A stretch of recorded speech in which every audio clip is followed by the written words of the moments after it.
Olá, olá. Espero, é evidente, que você esteja super bem neste momento.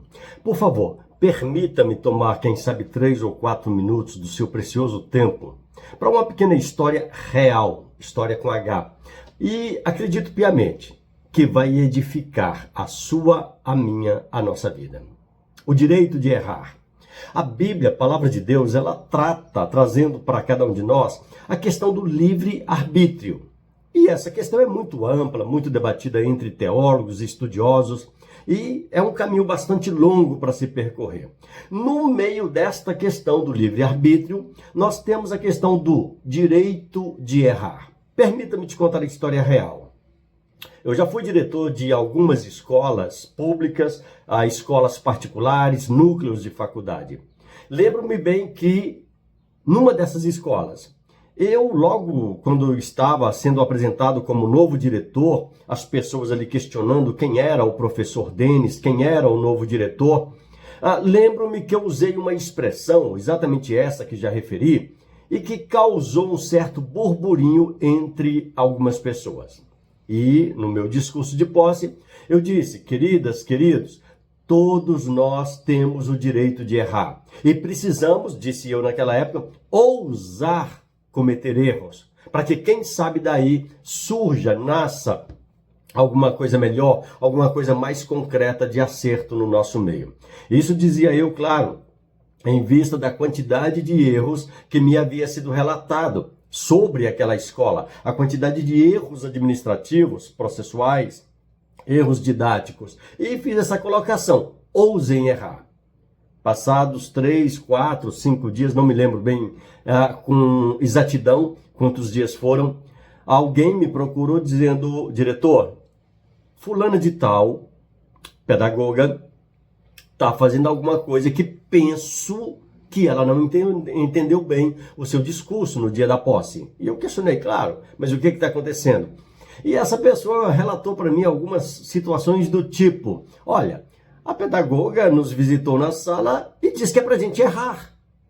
E eu não entendi, porque eu estava dando a aula certinha, direitinho, didaticamente bem preparada. E a pedagoga nos visitou, mandou parar a aula e disse que era para fazer diferente, fazer errando. E essa pessoa fez esse relato, logo em seguida apareceu outra professora fazendo o mesmo relato. Na sequência disso, veio a pessoa da cozinha responsável pelo almoço, pelo lanche, pelo café, dizendo: olha, tem alguma coisa errada, porque a pedagoga nos parou ali quando estávamos servindo o lanche da meninada e disse que estava tudo errado, que é para fazer de outra forma, é para errar. É claro que isso me assustou um pouco. Chamei essa pessoa para uma conversa e questionei, claro: olha, estou sabendo disso, disse mais isso. Ora, diretor, mas foi o senhor que falou para a gente errar. Foi o senhor que disse que nós deveríamos ousar cometer erros. Deixa eu te contar uma coisa. Nós temos que ter muito cuidado, queridos, com tudo que ouvimos e a forma que colocamos em prática. Permita-me, por favor. Por exemplo, Sadraque, Mesaque e Abednego. Eles foram desafiados que, se não adorassem a estátua levantada pelo rei, seriam lançados na fornalha de fogo ardente, que, por sua vez, o rei havia mandado aquecer, esquentar 7 vezes mais. Eles ousaram errar. E qual foi a ousadia desses 3 homens de Deus naquele tempo, naquele período, naquela situação? Eles ousaram ser fritos, queimados dentro da fornalha de fogo. Só que a ousadia deles estava em confiança em um Deus todo-poderoso que poderia livrá-los. Vamos lembrar de Jesus, por exemplo, quando lhe avisam que o seu amigo Lázaro estava doente à beira da morte. Na sequência vem outro aviso: olha, Lázaro de fato morreu. Então, naquele primeiro momento, seria dizer, por assim dizer, que Jesus ousou cometer um erro, ousou errar. E qual foi o erro? Bom, se eu não sou Jesus, se eu não tenho poder para fazer diferente, Lázaro de fato vai morrer, vai ser sepultado e vai virar pó dentro da terra.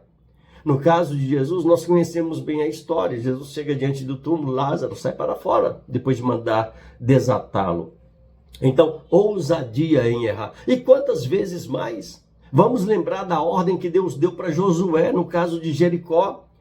Após Josué assumir o lugar de comando diante da nação de Israel que caminhava para a terra prometida, qual foi a ordem que Deus deu? Os espias haviam dito, olha, essa cidade aí não tem como conquistar, não tem jeito.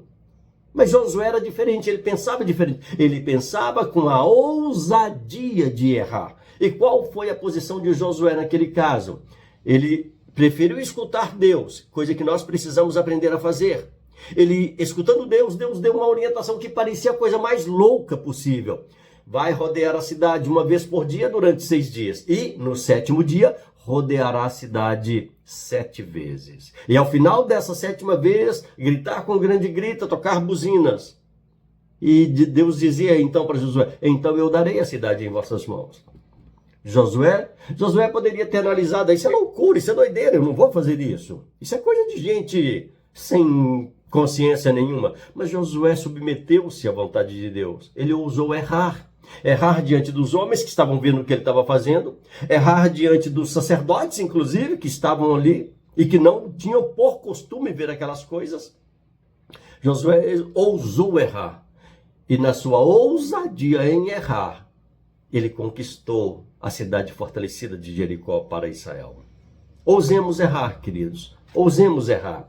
O livre-arbítrio Deus nos deu para fazermos coisas um pouco diferentes do comum. Como dizem alguns, um tanto fora da caixinha. Ousemos errar, mas preste bem atenção. Ousemos errar inclusive contra nós mesmos.